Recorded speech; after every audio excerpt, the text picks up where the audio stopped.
Welcome on to the next edition of Down. This is a podcast about the Comrades Marathon. My name is Brad Nadalt. We've got the coach Lindsey with us once again, and we are firmly into March. Last week we spoke about the time to panic.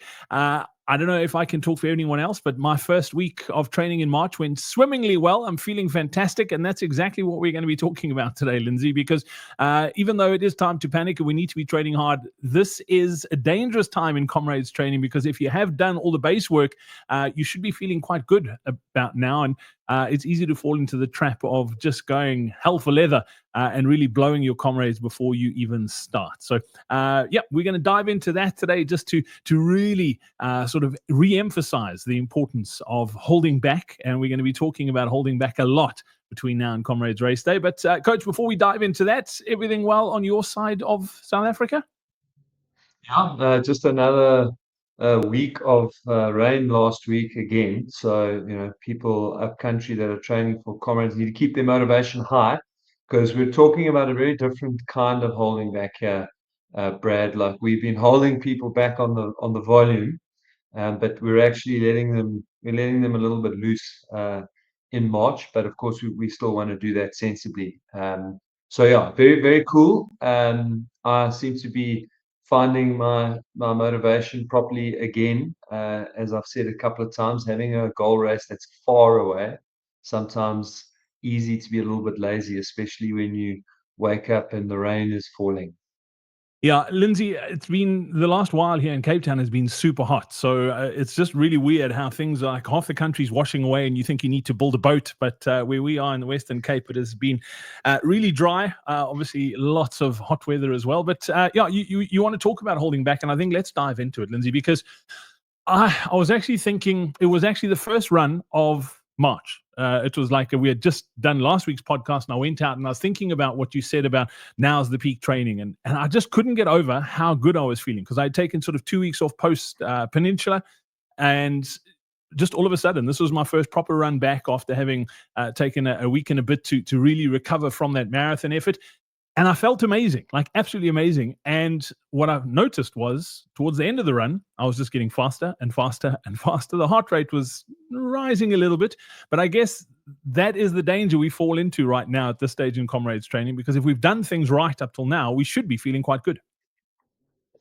And that'll get better in inverted commas over the next 2-3 weeks. So you really are or we all should be in this honeymoon phase of training, because we do want to build up. So don't get me wrong. This is March. This is Comrades training month. You've just got to be careful how you execute now. And that's really where the holding back comes in. It's like you've got to be disciplined now. You don't want to constantly prove to yourself how fit you are, how much faster you can run. And that extends to your everyday training and your easy runs. But it also then extends into a couple of training races that you might be building into your training block. And Omnidam, for example, if you're someone who's going to do 2 oceans, we talk about that in a couple of podcasts time. But the point is that you're going to have all these kind of things that are built into your plan.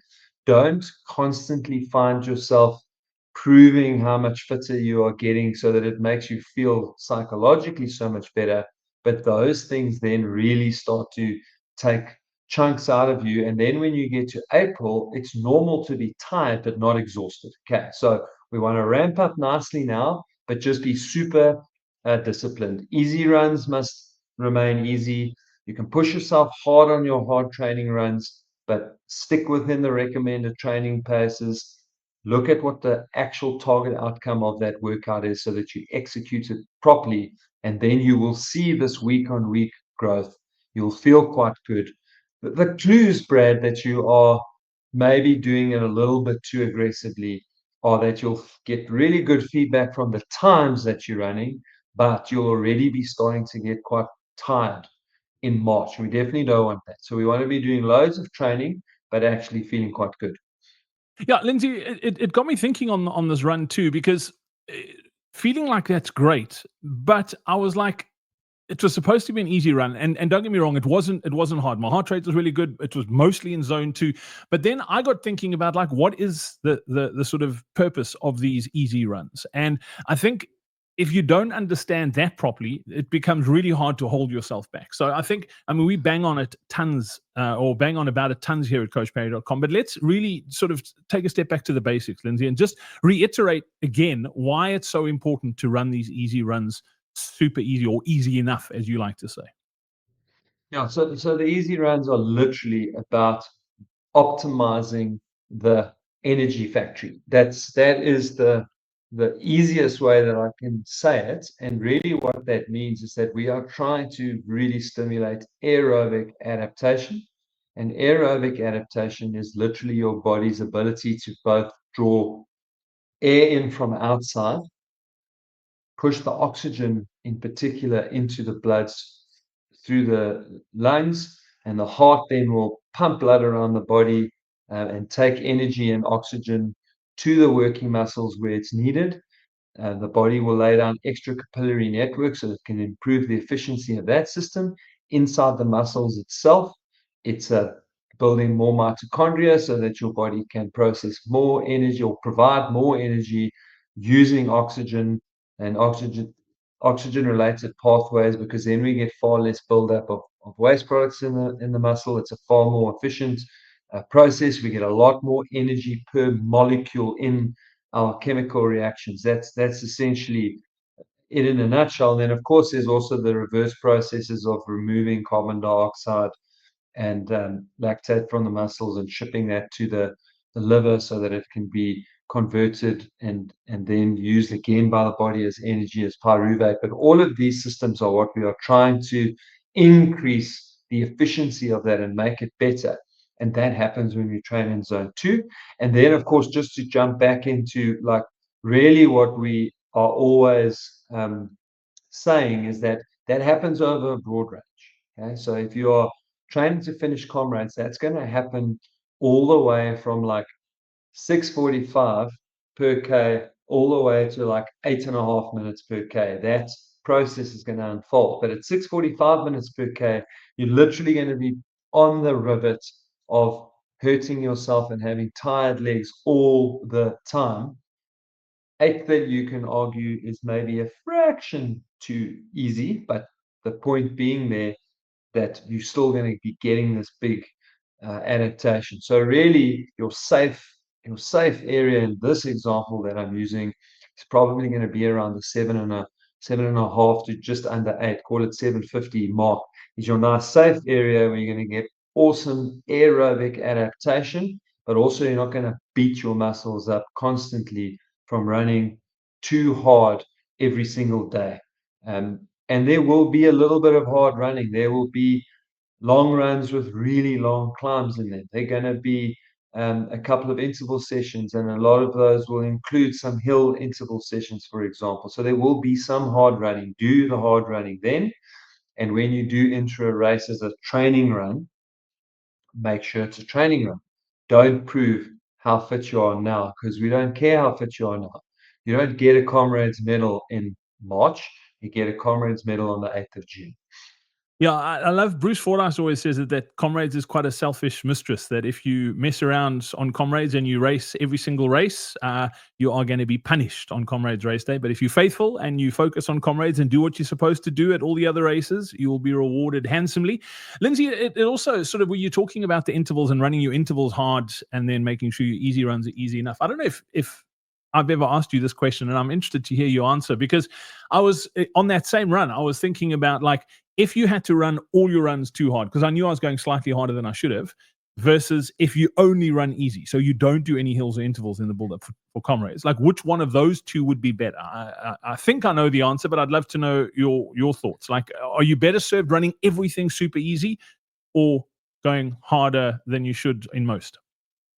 So it really depends on, and I know you were probably hoping for a slightly more definitive answer here, but what it depends on is the proportion of those runs that you are running too hard. So let's say, Brad, you ran pretty much all your runs in multiples of an hour. Okay, so you're doing 3 runs that are an hour long, and you're doing 1 run that's 2 to 3 hours long. Let's just say that was kind of your typical week. Okay, that would give you let's call it 6 hours of running in a week. So if you were doing 6 hours, which would be 360 minutes, I hope I'm doing my maths well here. Then if you ran about 36 to 60 of those minutes spread across all of those runs too hard, you'll be okay.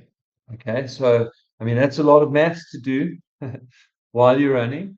But if you ran the majority of each of your runs easy, and it was the last bit that you ran a little bit too hard, and you did that for, let's say, less than 60 minutes in total, you're probably going to be all right. Okay, but failing that, because that's not, it's A, not what you're asking, and it's B, it's not how we work.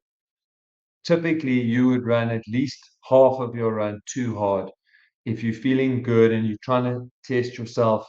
And if that happens repeatedly, you're probably going to be doing 50% plus of your training work too hard. Then you are much better off running the easy runs easier, because the improvement of performance is so negligible by going slightly harder that it is completely outweighed by the increased risk of breaking down with injury or getting sick. So any tiny benefit. So if I had to throw a number at it, if you were a bronze medal or let's use bronze. That's a great one. So if you're a bronze medal in 10:55 marathoner and you trained like that and trained slightly too hard, I reckon on race day it's probably going to be worth 5 to 10 minutes maximum. However, your risk of getting hurt is so high that you're actually just risking not getting a bronze at all. Mm. Super interesting. And the maths bit is something that just sort of tweaked another thing that I wanted to chat about. And this has got nothing to do with training for Comrades. It's got everything to do with our YouTube channel. So I actually had a look this morning, and 51% of people who actually watch this video aren't subscribed to the channel. Lindsey, that is mind-boggling to me. Like, why would you be watching a Comrades? You're running Comrades. Just subscribe to the channel, okay? We do these things because we love the race and we want to reach as many Comrades runners as we can. So a bit of a gentleman's agreement here, I think, is probably where I'm going. So we put these pieces of content down absolutely free. You listen to them. Just hit the subscribe button, okay? It really does help us get in front of other buttons. So I'm gonna take a second and just wait for everybody to do that, if that's cool. That's a very bit of awkward silence, but yeah, you get the point. So just hit the subscribe button. Help us help everyone else. That's the point I'm trying to make. Lindsey, we obviously talking about running easy runs easy enough. I need to confess something. I have been very bad at doing strength training in the build up to Comrades this year.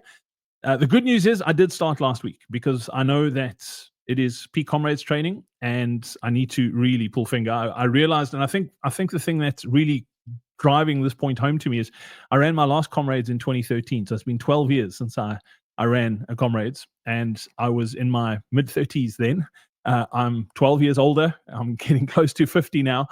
I need strength training. I've realized that, and running alone is not going to be enough. So I know we bang on about that as well, but it's not too late to start your strength training now. And please, if you haven't started, please start. So we've gone into the big detail of strength training. So I just want to give a little recap, I guess. And I asked Shana to give me a hand with putting together my Comrades presentation for the road shows and webinars this year, just because I've been doing it for 17 years now, and I wanted a fresh eye and a fresh angle. And when it came to the strength part of the workout, I really liked the one slide that she popped in there, and that was like, strength is actually a buy one and get two free. Okay, so it's like a 3-in-1. I think that's the best selling thing that I can really use for strength training. So you're buying strength training because it's going to make you better for the down. Okay, guys, ladies and gentlemen, you want a magic pill to make things just a little bit easier, then you've got to do the strength training, because the second half of Comrades in particular on the down run has got so much downhill and so much steep down. Okay, so we're doing strength training to improve how we're going to perform physically on race day. But then your your two frees that you get with that is that if you do the right strength training, you get a massive reduction in the risk of getting injured because you will be stronger and you'll improve your biomechanics. So you won't put repeated stress on areas that aren't supposed to have repeated stress if you do the strength training. Okay. So you're immediately going to be able to put together more consistent weeks of training. Okay. And then finally, the third one is that by fixing and improving on those biomechanics, plus getting physically stronger, you're also going to run better. So you get a little bit of free speed is a nice way to put it. Okay, so we're going to buy the strength training or do the strength training because we have to do it for Comrades, and then we get the added advantage of reducing our injury risk and becoming better runners. So, and it's just never too late to start. So it would be better, Brad, if you already laid the foundation for it. But it's not too late. So please, you've started, don't stop.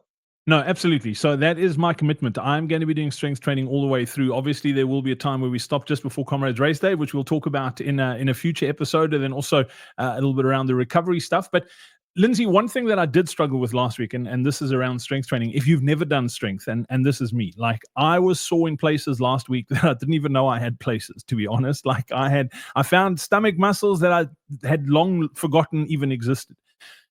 What's the best way and where is the best place to put these strength training sessions in your week? Because that was one of the struggles I had last week. It was like, where do I put it? Do I put it just before the long run? Do I put it just before the hill session? Do I do it just after? Do it on the same day? Like I wasn't quite sure where to put it, and I probably should have just picked up the phone and phoned you and asked you, but I whacked it in where I thought would be best, but I'm keen to hear your opinion.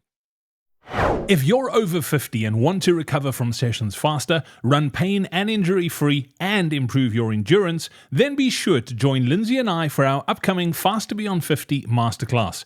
In it, we'll show you how we helped a 70-year-old run a 47-minute, 18-second 10K and how you can take those exact same principles and apply them in your training. Simply scan the QR code that's on screen right now or click on the link in the description below to save your seat in the training now. We look forward to seeing you there. And also be careful about which one you start on, right? I mean, I think that's the two things is that we are in peak training now. So, we don't want to train through pain, stiffness, soreness, and some stiffness probably unavoidable. So where we put it in the week is quite important, but also just where you start. So start with a really basic routine and Let work me your way. let me confess here too. Like I did the most basic strength training you could find. So I did our like basic core beginner. Like I'm brighter than I look. I know You not to did, start on the advanced one. but you did all three. But you did all three sets. So you could have started with one set or two sets, even if it's been that long since you did strength training. So that's really Felt okay my at the point. time. Like while I was doing it, I Yeah. felt okay. The next day, not so much. Yeah, so we just want to progress the same way we do with the training. I think that's the most important thing here. So typically speaking, Brad, like in a relatively good structure that we use quite often, but again, individuals will vary because of work and stuff, is we can do a Monday light introduction to strength training, maybe 1 to 2 reps of, sets of each rather than the full 3 sets for your first week. And then you would probably have some form of intervals or hills or whatever on Tuesday. And then on Wednesday, do a slightly harder strength session so that you can then have a easier run that's a little bit uncomfortable on Thursday, and then by the weekend you're hopefully feeling quite good, and then next week you will feel better when you do it, so on and so forth. But now, in your case, knowing that whatever you do is probably going to lead to being quite stiff for the next 3 weeks, then actually doing something like do your hard run in the morning, then you do your lighter gym session that afternoon. You have a recovery day. You do your run on Thursday, and you do a slightly harder training session on Thursday evening. And then on the weekend, you do your 2 longer runs. Now, if we do it kind of like that for 2 to 3 weeks, And then once you're more used to gym, you can go to the easy Monday, hard Wednesday, and then kind of spread the week out a little bit so you're not doing double sessions every Tuesday and Thursday. Yeah, and just to add there as well, I mean, you mentioned gym. You don't have to go into the gym. I didn't. I've been following the Coach Parry strength training classes, and I tell you, Lindsey, they every time I do it, I love them so much because I'm not a huge fan of going to the gym, and just having somebody sort of keep an eye on your technique, and just knowing that the live classes at this time, there's a bit of commitment there, which is cool. And then also just from a convenience perspective, if you miss the live class, there's obviously the recording as well, and then those voice cues to make sure that your technique is right makes such a big difference. If you want to check out those live strength classes as part of the Comrades Marathon Roadmap, I'll pop a link into the description of this podcast as well. It is definitely worth checking out. And then, Lindsey, the other thing I wanted to talk about was the two races that are coming up this weekend. Obviously, in KwaZulu-Natal, it's the last of the Bullwind series, the Dolphin Coast Marathon.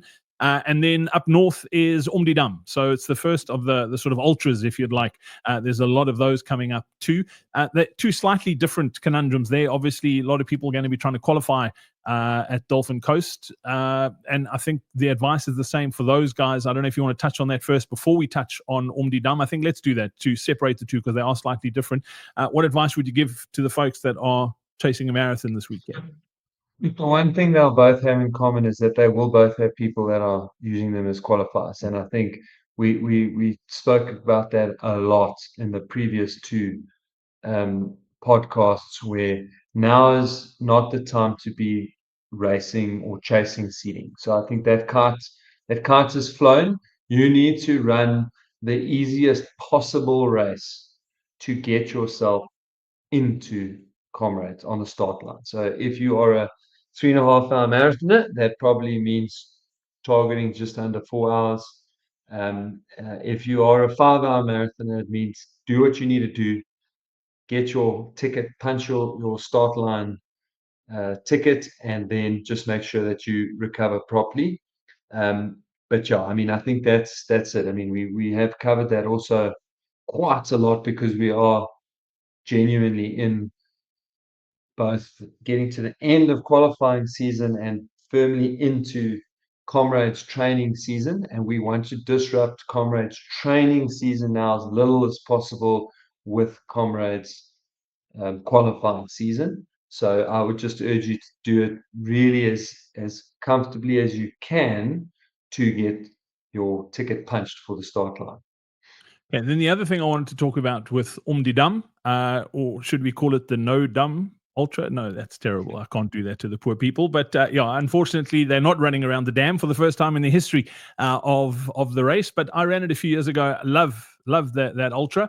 But there are some people who are going to be running Umdidam and running Two Oceans. I mean, literally 3 weeks practically. Is it 3 weeks apart? I can't even remember if it's 3 or 4 weeks apart. But yeah, how do you approach it if you are doing both? Yeah, I mean, should you be doing it? And if you are, how do you get through it in one piece? Yeah, so for most people, we shouldn't be doing Omnidam and Oceans. Okay? A lot of people will do it as their last long training run for Oceans, and that's okay. But again, bear in mind that we actually, in theory, now are in the peak training for Comrades, and not the peak training for Oceans. So, but even with that in mind, if you are going to do it as your last long run before Two Oceans, I think the real key thing here is that you don't want to beat yourself up. So back to what I was saying just now, treat it as a training run. But the second thing is that between now and um, Oceans is that you also don't want to do too many like really long runs. So I'd say maximum 30 kilometers would be your longest run now between Omdidam and Two Oceans. That's quite important because also back to my point that we made right at the start of this podcast is that we definitely want to up our training now. We don't want to up it so much that we're already exhausted by the end of March. That must come in late April and early May, that you are quite tired. I mean, I still wouldn't like the idea of being exhausted.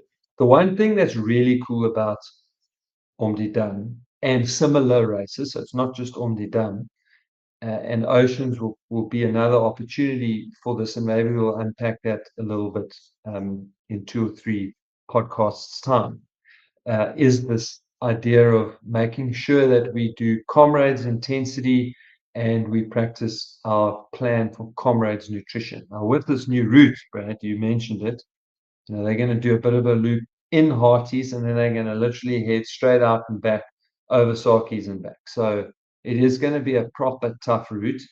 And in that way, possibly a reasonably good indicator of how to get yourself ready for Comrades. But again, to stress that it gives you that opportunity to test your Comrades nutrition strategy and your Comrades run walk strategy, because now you're going to have a big climb with a long downhill and then a big climb with a long downhill. So that's very much Comrade style, and we can dial in and start practicing and working on that. But I think in terms of where we are right now, by far the more important thing there is like, don't kill yourself doing it. And two, if you are doing 2 oceans, make sure afterwards that we really keep the training reasonable, 25 to 30 Ks rather than 30 to 36 Ks as your stock long run between Omdidam and oceans.